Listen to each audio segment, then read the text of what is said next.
Je suis restée sans trouver du travail pendant un an et cela fait un an aussi que je suis retournée à l'église et je manifeste à la prédication de l'évêque et dans les réunions. Et à la maison, comment c'est à la maison? La nuit, vous dormez bien? J'ai commencé aussi à manifester à la maison. Je dors mais mon sommeil n'est pas tranquille. Je pensais que j'étais bien, mais c'était juste une fausse sensation de bien-être. C'est un sommeil où je ne me repose pas.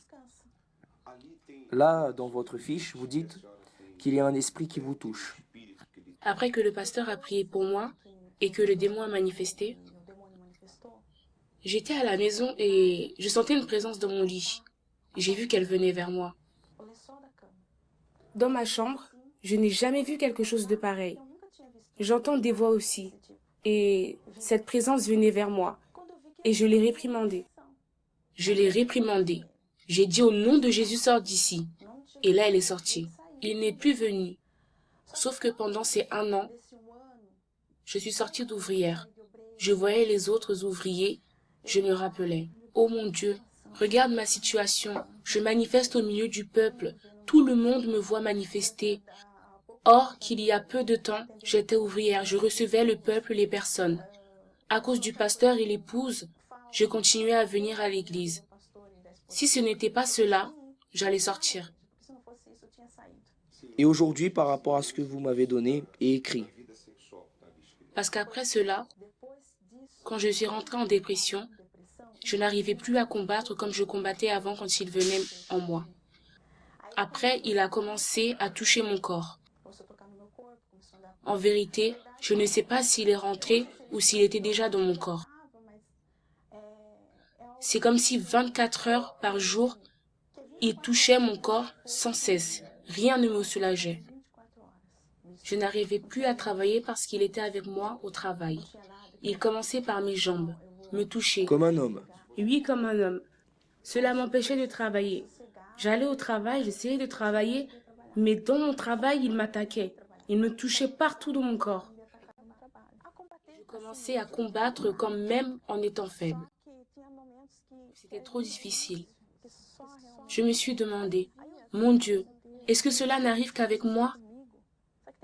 D'autres personnes ont déjà vécu ce que je vis. Mais aujourd'hui, il vous arrive toujours cela? Oui, mais pas intensément, comme avant. Où que je sois, je le sens en train de marcher dans mon ventre, comme un serpent. Et maintenant, vous le sentez? En ce moment, je le sens dans mes parties intimes. Quand j'étais assise là-bas, il marchait sur mes jambes, jusqu'à dans mon ventre. Comme si c'était un cobra. J'entends même un bruit dans mon ventre, comme si le bruit parlait. Mon ventre s'enfle. Mhm. Je vais faire une prière. Vous acceptez? Oui, Restez debout. Fermez vos yeux. Soyez attentifs, ouvriers. En vérité, cette dame ici est rentrée dans l'œuvre de Dieu. Elle est rentrée dans l'œuvre de Dieu, mais n'était pas née de Dieu. Elle n'avait pas le baptême du Saint-Esprit. Et vous devez faire attention avec ça. Vous qui voulez devenir ouvrier, ouvrière, vous qui voulez faire l'œuvre sur l'autel en étant pasteur, c'est une œuvre excellente. Je suis pasteur et je sais de quoi je parle. Il n'y a pas de chose plus glorieuse que aider d'autres personnes. Mais maintenant, vous devez avoir les conditions pour aider ces personnes. Si vous n'avez pas les conditions d'aider les autres personnes, alors il faut vous aider premièrement. Par exemple, Jésus est mort un vendredi, et a ressuscité dimanche. Dans cette période, il a été en enfer. Il a retiré des pattes du diable la clé du séjour des morts. Il a prêché aux esprits qui étaient en prison et est monté. Et il est ressuscité. Il y a eu un démon qui l'a touché? Non. Il n'y a eu aucun démon qui l'a touché. Ni même le plus grand. Du plus grand au plus petit. Aucun d'eux n'a réussi à le toucher, parce que Jésus était le propre Saint-Esprit. Quand nous, les ouvriers, les pasteurs, nous réalisons ce travail, celui-ci, de délivrance, montre ici. Regardez ici. Ceci est Lucifer. C'est le chef de plus de 5000 démons, qui se trouve dans le corps de cette ex-ouvrière. Dans le moment même où nous réalisons ce travail que je vais faire maintenant, que vous faites ouvrière, ouvrier, dans l'église, dans ce moment même, je vais aller là dans l'enfer pour arracher cette âme des pattes du diable. J'ai besoin du Saint-Esprit à l'intérieur de moi. Parce que Jésus est allé là en enfer et personne ne l'a touché. Si je vais à l'enfer sans le revêtement du Saint-Esprit, il va me toucher. Oui, car le Saint-Esprit, c'est l'armure de l'ouvrier, de l'ouvrière et du pasteur qui est nécessaire pour combattre ces esprits.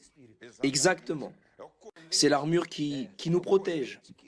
Et nous allons là, et le diable ne peut pas nous toucher. Mais maintenant, c'est le suivant. Cette dame est rentrée dans l'œuvre de Dieu. Elle n'était pas baptisée du Saint-Esprit. Le diable l'a trompée.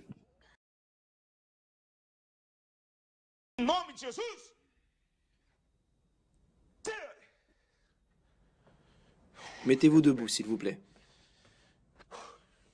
Et maintenant, respirez profondément. Vous vous sentez libre? Légère. Et maintenant, ce que vous sentiez là dans le ventre, ce que vous sentiez là comme un cobra. Et maintenant, rien du tout. Oui. Mais écoutez-moi. Vous devez vous focaliser sur une seule chose. Rencontre avec Dieu. Voyez bien, ne soyez plus réceptive à l'énergie du mal. C'est quoi ne pas être réceptive à l'énergie du mal? Cela signifie, par exemple, penser les pensées diaboliques, les pensées que vous savez, que vous connaissez. Vous savez que cela ne provient pas de Dieu. Chassez, combattez-les avec foi. Quand vient une pensée négative, dites c'est attaché au nom de Jésus. Commencez à rejeter, là dans votre pensée. Vous m'avez compris? Quand vous commencez déjà à vous mettre debout, il y a beaucoup de pensées qui commencent à venir dans votre tête. Des pensées bonnes et des pensées aussi mauvaises. Les mauvaises, lorsqu'elles arrivent, vous rejetez. Les bonnes, vous les gardez. Vous les laissez rentrer. Celles qui viennent de Dieu. Une autre chose, ne vous laissez pas emporter par les sentiments. Ne vous laissez pas dominer par les sentiments. Si vous arrivez à partir de maintenant à contrôler ces deux choses, si ces pensées reviennent, vous devez rechasser. Si vous rechassez les pensées qui viennent du diable, qui viennent ici dans votre pensée, parlant sous forme de pensée, et vous ne laissez pas dominer par les sentiments, alors là, vous allez donner un grand pas. Lisez la parole de Dieu, méditez-la. David a dit le suivant, « Je garde tes paroles pour ne pas pécher contre toi. » Alors vous devez garder dans votre être, dans votre intérieur, la parole de Dieu. Quand la parole de Dieu rentre à l'intérieur de vous, faisant habitation en vous, elle va vous nettoyer, vous laver. Et le diable n'aura plus d'accès. Vous avez compris? Dieu vous bénisse. Allez dans la foi.